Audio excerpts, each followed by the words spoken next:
Motherfuckers, after this weekend.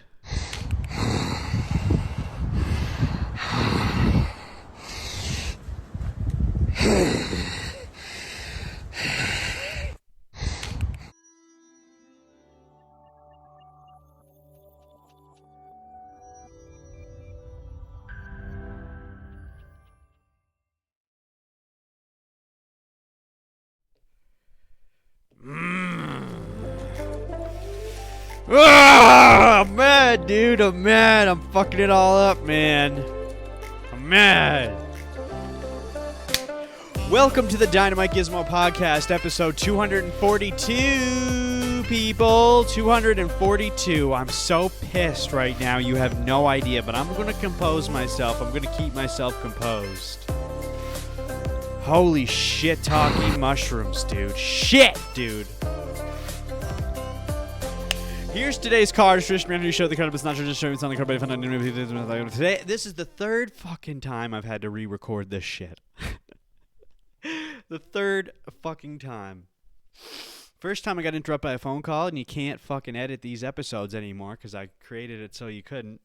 Second time I had too many snots in my nose. Just kidding. I've got snots in my nose right now. Oh, that's wipe it on your leg. Yeah, go ahead, wipe it on your leg. Oh, God, it's disgusting, dude.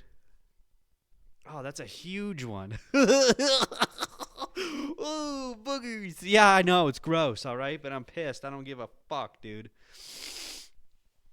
Second time, no audio recorded. Second time, no audio recorded.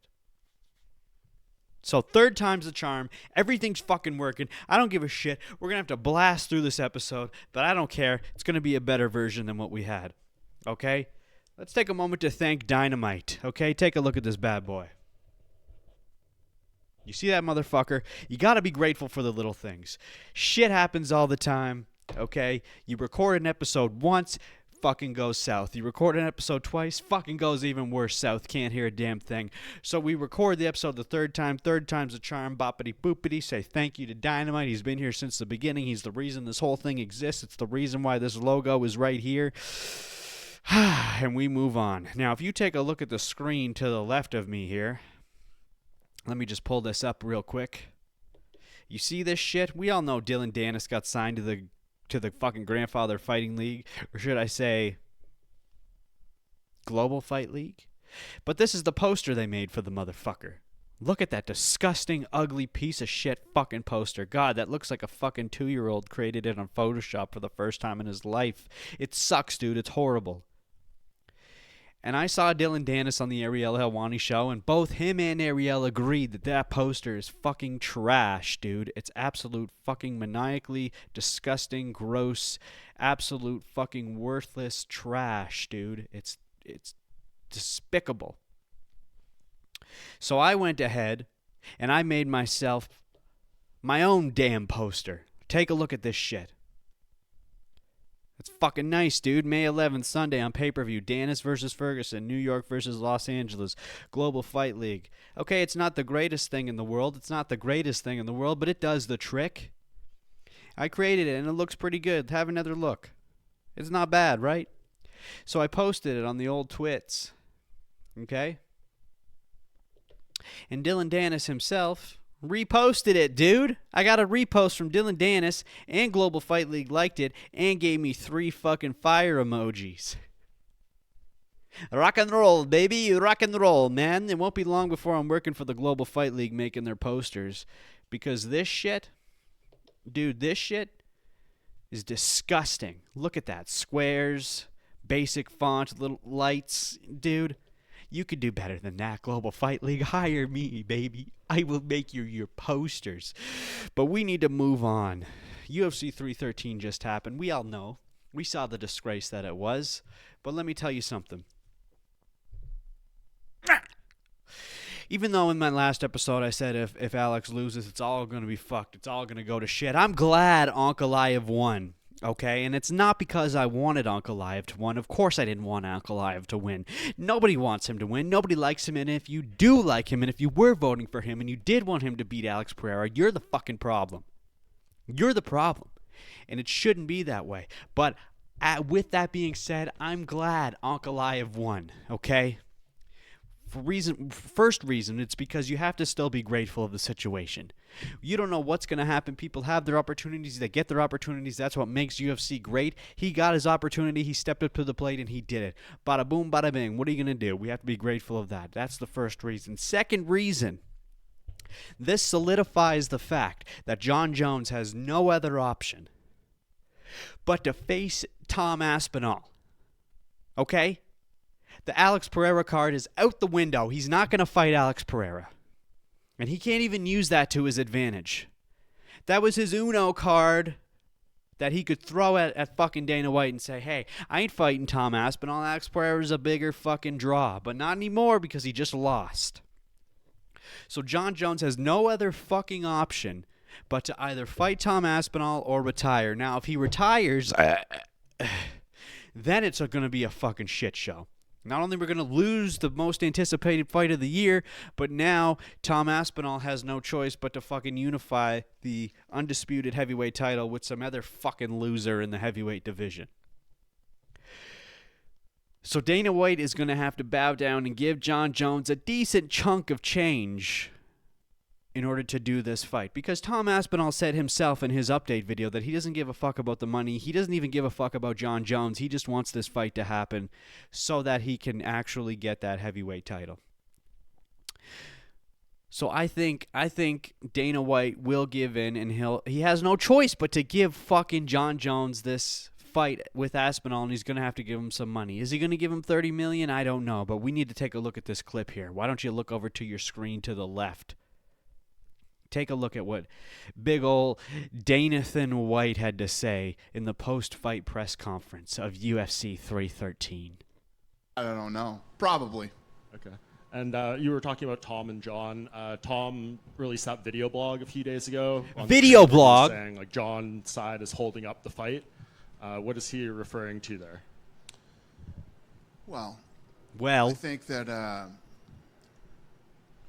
listen, Jon Jones definitely wants to fight. Spit it out, Dana. When and where is what we're working on now. Do you feel what confident? fight? I think you said Jon I'm fight very in summer on first day. That fight happens, yeah. Summer? Yeah. Awesome. He's very confident. He's very confident. Whoopsies. He's very confident that that's going to happen. He's been saying that for the past fucking 9 months, dude. But at this point, it's like, okay, I guess we are confident it's going to happen in the summer. But he said that about Conor McGregor twice in a row. He said that about many things 5 times in a row. Yeah, he's confident, but that's just what he says. But that's why I'm saying I'm glad Ankaleav won, because Jon Jones can't play the Alex Pereira card. He has no fucking choice. He has no fucking choice. He has to fight Aspinall or retire his black ass. Okay?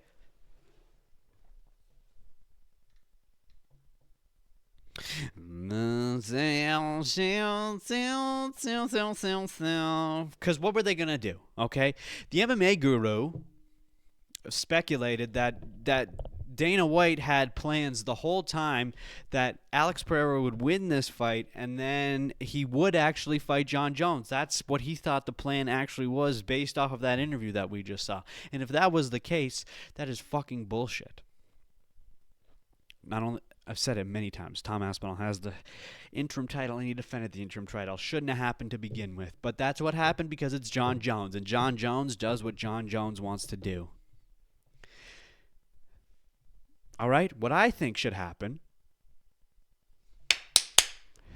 is, instead of having Alex Pereira immediately rematch Ankaleav, I think what should happen is Jiri Prochazka steps up to the plate. He had the belt. He was on top. He needs his second chance, dude, okay? We know he can't beat Alex Pereira. He tried it twice. It didn't happen for him. Okay, he had victory, lost it, tried to get it back, didn't get it, tried to get it back, didn't get it. Now he has his opportunity. He's number 2 ranked in the division. Let him go up against Ankaleav. If Jiri wins again against Ankaleav, then bring Alex Pereira back in to fight Jiri for the triple time, but this time Alex is coming in where Yuri's the champ. That's going to be way more exciting than a rematch between Alex Pereira and Ankaleav. It's just going to be another fucking boring match where they're pressed up against the cage the whole time. So at least let Jiri step up against Ankaleav and make it more exciting. And then if Jiri wins, then he can do Alex versus Jiri. Okay?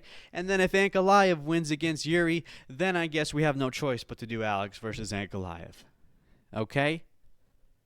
Now, Alex could just step up to heavyweight as is after a loss, but who knows if that's going to happen. We're speculating a bit too much now. All right? And there's already been some initial beef between Jiri and Ankaleav, so why not let that happen? Okay? Because obviously Ank is another fucking boring-ass title holder just like Bilal Muhammad. Nobody wants those boys in there. Yeah, obviously we want Alex. But instead of having another fucking rematch like we constantly do all the time, let Jiri up there. Let Jiri go. Let Jiri let's keep it exciting. Jiri versus Ank. Whoever wins that goes against Alex. Okay? Ank is already shit-talking Jiri, or at least Ali Abdulaziz is. One of the two. But it's under Ank's fucking Twitter page. Yuri's already spitting back on the Ariel Helwani show. So this is a chance for Jiri to finally get that belt back that he's always wanted. And that he had. He had it, dude. He had it. And he had to let it go. Because he fucked up his back or some shit. You remember the story? Okay? Now we could put Jamal back up against Ank, but it's like, no, dude, we don't even want Jamal as the fucking heavyweight or light heavyweight champ. Let Jiri jingle his bells, dude. Jingle his balls. We're moving on. This is a quick episode. Third time fucking recording this shit. Okay. Take a look at the screen over here, guys. Take a look. Not at fucking Dana White's bald ass head. Take a look at this shit. Look at this. You remember this? Justin Gaethje stepped out into the fucking octagon with no fucking logo on his UFC gloves, huh? No fucking logo on his UFC gloves. A little suspicious, isn't it? It's Justin Gaethje. A little suspicious. This isn't the first time we've seen no logo on the gloves. Take a look at the screen again. Okay? Remember when Islam Maki fought Dustin Poirier for the lightweight title? His fucking logo was peeling off his gloves as well. But the difference is, Islam's gloves were the new gloves that they had introduced last year. Those gold pieces of shit that no one liked and they got rid of within months after introducing them. Okay? So it's expected that those gloves would have the logo peeled off. But they've since gone back to the old gloves. And Justin Gaethje, using the old gloves, his logo peeled off. Interesting. Why is that? Why have we never seen any other logos peel off the old gloves? Why is it specifically Justin Gaethje's gloves that it peeled off of? Now you might be saying, well, what does that matter? What is, like, who gives a... It peeled off, obviously. Well, yeah, but it's Justin Gaethje. Okay, what's the deal about Justin Gaethje? Well, it's because his fucking coach is Trevor Whitman, dude. Who's Trevor Whitman? Oh, I don't know. Probably one of the most prolific fucking advancement fighters in the fucking MMA space that has ever existed. The guy invented his own fucking MMA glove that he was trying to license to the UFC, but they shut him down because they didn't want to pay him what he wanted. So people are speculating that this is Trevor Whitman's revenge on the UFC. He said to Justin Gaethje, you guys don't want my glove? Then I'm going to peel your logo off of these gloves as a fuck you to the UFC. Because Justin Gaethje hasn't fought since those new gloves were introduced. Okay? Now, I'm not saying this has happened, but everybody in the MMA world knows that Trevor Whitman's gloves are superior. Okay? And we all know there's a fucking onslaught of eye pokes in the UFC currently as is right now, and everyone speculates it is because of these shit-ass gloves that they're using. They tried to resolve the issue with these new gloves. It didn't fucking work. They know the solution is Trevor Whitman's gloves, and they're still not fucking considering it or even going to give him a good offer. So yeah, maybe this is him saying fuck you to the UFC. I'm going to peel off Justin Gaethje's logo and throw him out in the octagon as a fuck you to the UFC. Take a look at the screen over here. This is Joe Rogan talking about Trevor Whitman's gloves, just so you can see what they are and what they're all about and what they look like. Trevor Whitman has designed a glove. He's got that company called Onyx. His MMA glove is so superior, and it keeps you in a curved position. It keeps your hand curved, whereas the UFC gloves keep your hand stretched out, and you have to close it on purpose to make a fist. With this glove, it's naturally like this. The whole time? Yeah, the whole time. Oh, wow. So you can still grapple because you can open it up and you can clamp down on stuff. That glove right there, that's his glove. They're the best gloves, man. They're the best by far. I love them. And they're also better foam. It's a superior foam. Yeah, Trevor's a genius. Trevor really knows his shit when it comes to creating equipment, and also he has a long history of combat sports. But those Onyx gloves, the boxing gloves, his shin pads are the best. His fucking everything he has is the best. You see what I'm saying? Whoops. You see what I'm saying, brother? Trevor Whitman knows what's up. Keeps your fingers curved. It's got the whole knuckle covered. You can still grapple because you can still open it up. It's got better foam. Punch, dude. You can get more knockouts. You can get less and probably zero eye pokes and still grapple. It's a superior glove by far. It's the exact solution that UFC needs in order to prevent these eye pokes. But they're not willing to come to an agreement with Trevor Whitman because maybe he's asking too much. Now, we don't really know exactly why it is they won't come to an agreement, but it has been said that he has tried to go to the UFC and they denied him because they're greedy, fucking hungry bastards, dude. Okay?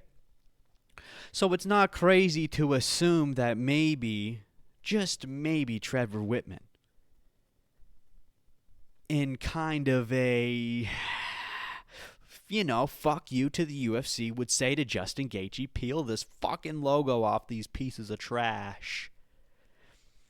Because out of all the years we've seen UFC, aside from Islam Makhachev with the new gloves, have we seen the logo peel off? I don't know. Maybe we have. But as far as I know, at least in recent history, we haven't seen the logo peel off. It just so happens that when Justin Gaethje comes back to fight after he had the new gloves, now they're peeling off. All right? I don't know, dude. And Justin Gaethje did say in a post-fight interview that it was nothing. And this is more than likely the case, but... The logo on the gloves, what was... Yeah, they started coming off in the back, so they wanted to make sure some of the flakes weren't going in my eyes or his eyes, so they took them off with tape. They wanted me to change them. I was like, hell no. I got them on. I already broke them in. There's no way I'm switching to fresh gloves. Gloves, no logo on the glove. Now, I'm not a conspiracy theorist. I never have been, never will be. Okay? But all I'm saying is, you've got Trevor Whitman's boy, his most famous boy, his most iconic boy, up on the center stage, using his competition on his hands. And we've never seen the logo peel off. All of a sudden, Justin Gaethje's logo peels off. It's a little suspicious. That's all I'm saying. It's a little suspicious. Not speculating. It more than likely was they just peeled off. It's just a crazy coincidence. That's more than likely what it is. Okay? Little suspicious. But why not? Why not just go with Trevor? They have the solution. We've seen... Look at what happened to Henry Cejudo. Okay? And he's not the only one with the fucking eye gouges. It's getting really bad. It's getting to the point now where almost every single card we're seeing not just little eye pokes, really bad fucking eye pokes. Just consider Trevor Whitman, would you? Fucking Dana White. What the fuck? Dana. But anyway, speaking of gloves and hands, where's it at here? Here it is. Dan Hooker was supposed to fight Mr. Gaethje. He was supposed to fight Gaethje, my guy. And that was, you know, more hyped and anticipated than the main event of 313. I mean, there was more on the line. There was more at stake during the main event, but we all wanted to see Dan Hooker and Justin Gaethje go in there and absolutely fucking smash and destroy and kill and annihilate and watch as they both left on stretchers at the end of the night. We wanted to see that. We wanted to see blood. We wanted to see violence. But he went and broke his hand. It happens. But did you realize it was as bad as it was? Because I didn't. He posted a video, and I don't even know if I'm allowed to show this on YouTube because it's not crazy gory, but it's something. But I'm going to do it anyway. Take a look. It's for educational purposes only. Okay? If I say that, then we're good, right? I can show it on YouTube. I can show it on the talk. Educational purposes only. Have a look at the screen to my left. There it is. Be free. Yeah! Look at that beauty. It's freaky. Okay. It's all swollen, too. Ooh, they're picking the stitches out, dude. Nice. Okay, we get it. We don't need to see any more. It's pretty bad. Okay, some guys step out of fights for little things here and there. Some guys step out of fights for fucking bullshit. You know, some like Conor McGregor. Oh, I broke my pinky toe. Ooh. Okay? But this is a legit reason. Look at that puffy, swollen, fucking sliced open hand. He broke it pretty bad. They had to do surgery. How long is he going to be out now? Are we ever going to see Dan Hooker again? Is he done for... No, he's obviously not done for good. He'll be back. It's just going to be a while. And I wonder who he's going to go against. Because Justin Gaethje's talking about fighting for the lightweight title now. He's like, I deserve it now. And you know what? I would love to see that. He couldn't beat Khabib, so I doubt he's going to beat Islam. But we'll see. I don't think he's beating Islam. There's no freaking way, dude. There's no freaking way. All right, so all you little fucking bitches out there who are crying about the fact that Alex Pereira lost, and mind you, I don't like it either, but we need to accept it. But the good thing about UFC is, and I think this is what separates UFC from boxing. This is what separates UFC from WWE. Yeah, they're different sports, but what really separates them is the fact that UFC is just straight real, okay? There's no determining factor. You don't know what's going to happen. The only thing that's really predetermined is who's going to fight who. Dana White and Hunter Campbell, they'll match guys up who they want to be exciting and all this and put them in places where they know it's going to be exciting, but that's to the extent of which it goes. Okay, we all wanted Alex to go in and fucking annihilate Ankaleav, but it didn't happen. It didn't happen. And you know why? Because it's real, and everyone has the appropriate shot eventually. Ankaleav was number one. He was next in line to fight Alex Pereira. They allowed him to step up because that's the way it should go. He did it, and he dominated. No, yeah, we didn't want it to go that way. Yes, he's a boring champ, but guess what? It's not always about the entertainment. Yes, it's sports entertainment. Yes, it needs to have those entertainment factors. But there still needs to be a real aspect about it. And it's good to not always have pure excitement every time, okay? It doesn't have to be like WWE where every predetermined thing puts you on the edge of your seat every single time, constantly for years on end, where every single episode has to be a cliffhanger to the next. No. It's real, so we need some boring stuff in order for the exciting stuff to really fucking blow us off our seats, to really fucking blow our hair back and go, whoa, gabagool, okay? And even though we didn't have that win from Alex Pereira on UFC 13, we did have Mauricio Ruffy fucking give us probably what may be considered the knockout of the year. with a spinning fucking wheel kick. A spinning back wheel kick, whatever the fuck it's called. What am I, a goddamn mixed martial artist? I don't know the term. But I tell you what, I do know a good fucking knockout when I see it. He smoked Bobby Green. I'm not calling him King Green. It's Bobby Green. He smoked him, dude. And we got to see it live. And that made up for the night. That made up for it. We have a shit moment in the main event, but at least at the fucking... the first fight on the main card, we got a beautiful fucking knockout. And that's the thing about UFC. Nobody knew that was going to happen. Dana didn't know that was going to happen. Hunter didn't know that was going to happen. Mauricio Ruffy probably didn't even know that was going to happen. Bobby Green certainly didn't know that was going to happen. But it happened, and we got to see it. And let's watch it together if you haven't seen it. Take a look at the screen to my left.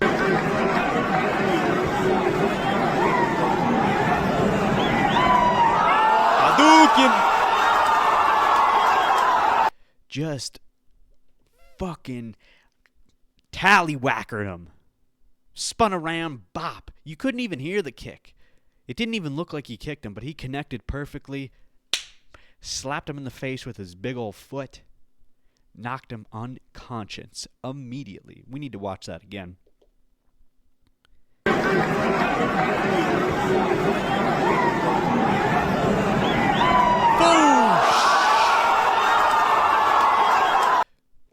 Beautiful.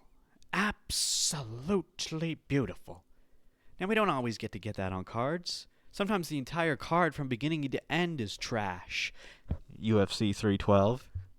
But like I said, we need the trash cards in order for the good cards to really impact us. We can't always be spoiled. We don't want to be spoiled.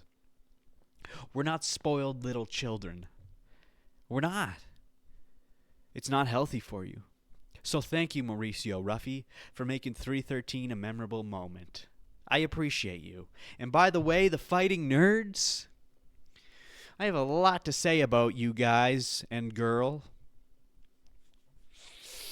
But specifically the 4 guys who are in the UFC. There's a lot of fighting nerds, but only 4 of them are in the UFC, and they're dominating, and they're so good on so many levels, and I have so much to say about them, so much so that I am creating something aside from the podcast about the fighting nerds, and it's going to come out soon, within the next month, before 314, and it's going to be just about the fight, and that's all I'm going to say about it, but it's coming.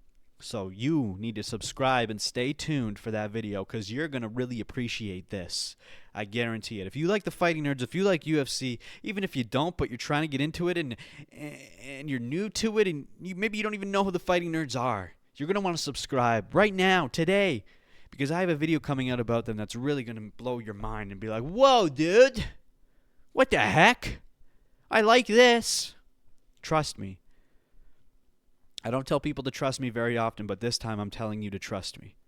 There's one final thing we need to touch on before we do an overview of my fight predictions from 313. And that is UFC 314. Okay, we all know that's happening on April 12th. And there was a pre-fight press conference that happened also right before 313, right before or after that press conference. And my God, there's too much I need to say about 314. But I'm saving it for the UFC countdown. Okay? I'm saving it for the 314 countdown, that episode before 314. Okay? But we just need to talk about Bryce Mitchell and John Silva, dude. Okay? Listen, you WWE guys out there who don't watch UFC because there's not enough story, there's not enough build-up, there's not enough dynamic and hatred between people, this is the card you should watch. This is the one that will tickle your fancy, dude, because Bryce Mitchell is legitimately becoming an enemy of John Silva.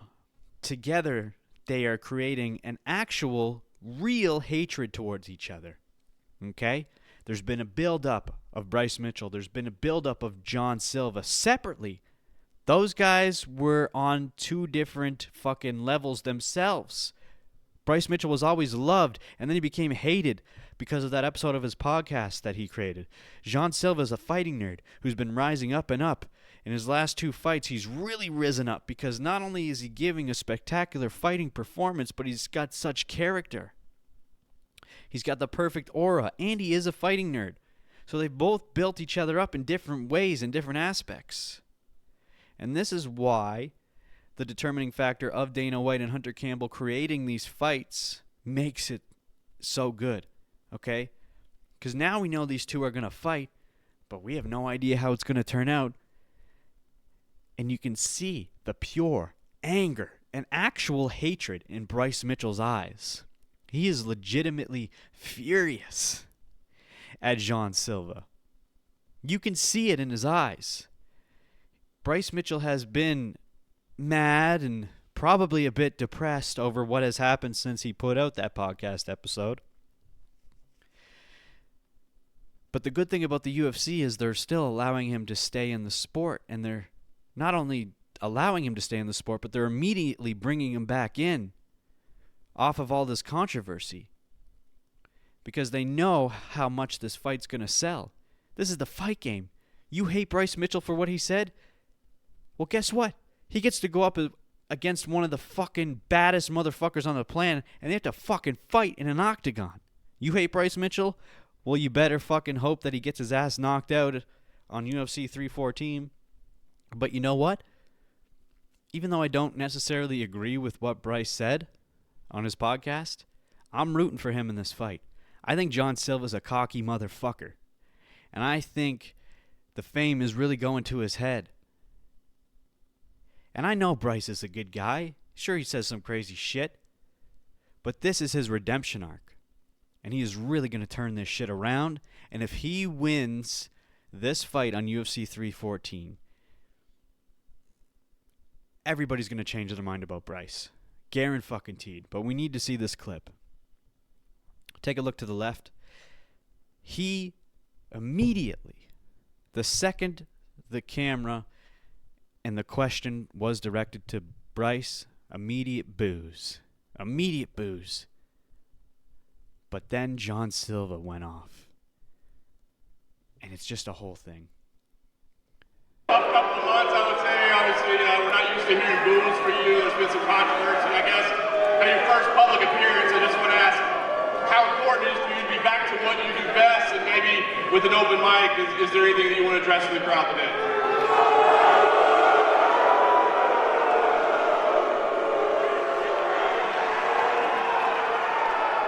And Jesus said, hey, remember, if the world hates Bryce Mitchell, fuck Bryce Mitchell, and then serve it, fuck Bryce Mitchell, fuck Bryce Mitchell, fuck Bryce Mitchell, fuck Bryce Mitchell. Hey, brother, fuck the Bryce Mitchell.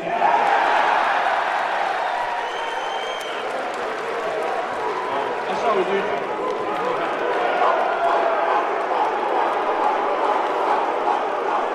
Barking up the wrong tree, motherfucker. Yeah, you see that? Right as he said that, immediate switch of the crowd. And I agree, dude. You're barking up the wrong tree, motherfucker. Woo! You can see the hatred in his eyes. He's legitimately mad. Dude, if we look again.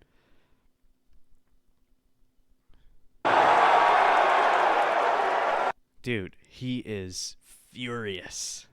It's a real hatred. Now, going into this without the pre-context of everything that happened between both these guys, specifically just mostly Bryce, you're going to be like, well, I don't get it. But for those WWE guys who understand how important the story is for the build-up, look into this shit, and you'll understand. Which I will talk about all that on the fight countdown week leading up to UFC 314, but I just wanted to touch on that because you need to pay attention to 314. This is going to be one of the best cards of the year. I'm predicting it right now. There's no fucking way it's not going to be a fucking slouch of a card. It's going to be an absolute banger. It may even be the best card of the year aside from Jones and Aspinall. I shit you not. And last year, UFC 300 was in April as well, so it seems like April is the best time of the year for the fucking fights. But it's not only just Bryce Mitchell and John Silva that's going to make this card. There's so many good fights on this card. We got Prates. We got fucking Patty and Michael Chandler. Fucking Patricio Pitbull's making his fucking UFC debut. Like, what the hell? And then on top of that, we've got Volk versus fucking Diego Lopez for the vacant featherweight title. Like, wow. Oh, my God. This...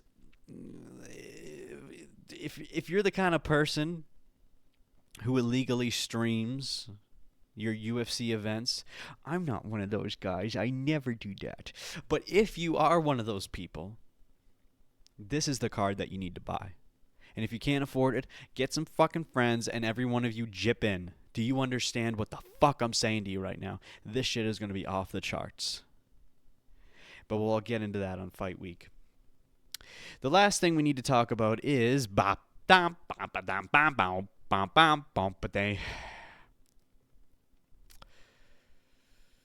I even touch on? I can't even remember because I've re-recorded this episode so many times. I must have. Jiri versus Honk. Yeah, we talked about that. The last thing I want to talk about is my fight predictions. Okay, because I think from now on, I want to go over how well I did on my predictions in the following episode. And I don't think I did that great. But anyway, if you take a look to the left here. This fight, Castaneda and Blades versus Kanaev, both got canceled like an hour before the fights were supposed to happen. An hour before the fucking early prelims were supposed to start, so they pushed the start time an hour ahead, and then ESPN fucking fucked up, and no one could buy the event, and yada, yada, yada. But anyway, so this fight is out. That fight's out. First fight of the night, I voted for Santos. I was wrong. Diaz won. Second fight of the night, I voted for Santos. I was right. Santos won.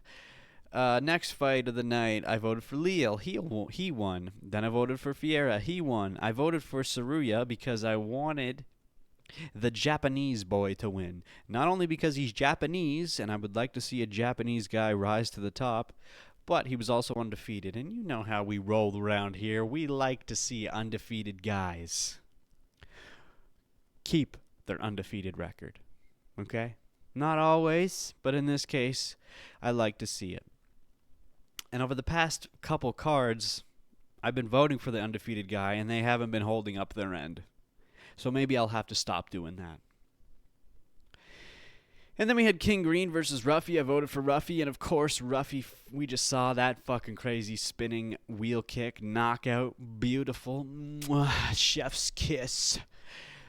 And then we had Lemos versus Lucinda. Now, originally, I was voting for Lemos, and I should have stuck with it. But I don't know if you remember, but when I was doing the fight predictions on this last episode, I switched it over to Lucindo.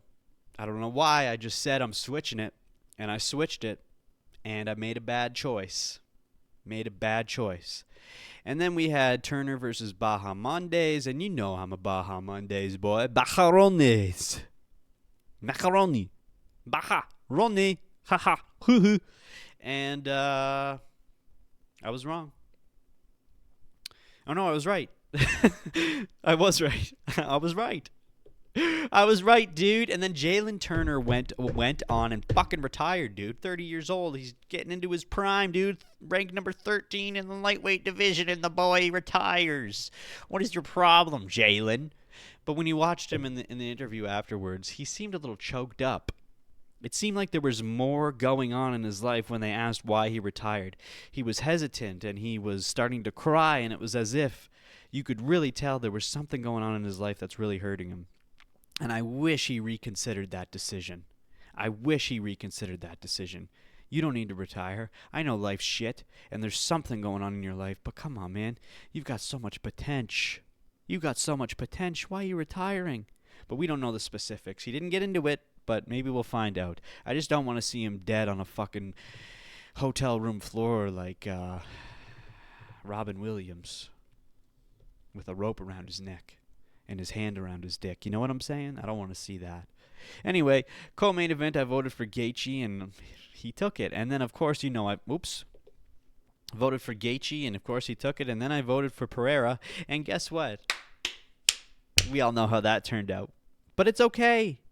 Onk winning means that John Jones has no choice but to fight Aspinall or retire. Let's hope he doesn't retire and he fights the Aspinator. Okay? Okay, we still got 40 minutes into this episode. All right? Hopefully I don't have to record this for a fourth fucking time, but this episode turned out good. I'm actually glad I recorded it the third time. It turned out better than the other two, which I knew it would. Anyway. That's literally it, my guys. Whoopsies. Whoops. Whoops! Wasn't supposed to click that. But yeah, you know the drill. Just like every YouTuber out there, they all say the same. Like, comment, subscribe, hit the bell. Do all that shit if you want. Like I said, I've got the Fighting Nerds fucking video coming out eventually. It'll be at least before UFC 314. You're going to want to see it, so make sure you're subscribed. Seriously, just subscribe right now. You won't regret it. Bye!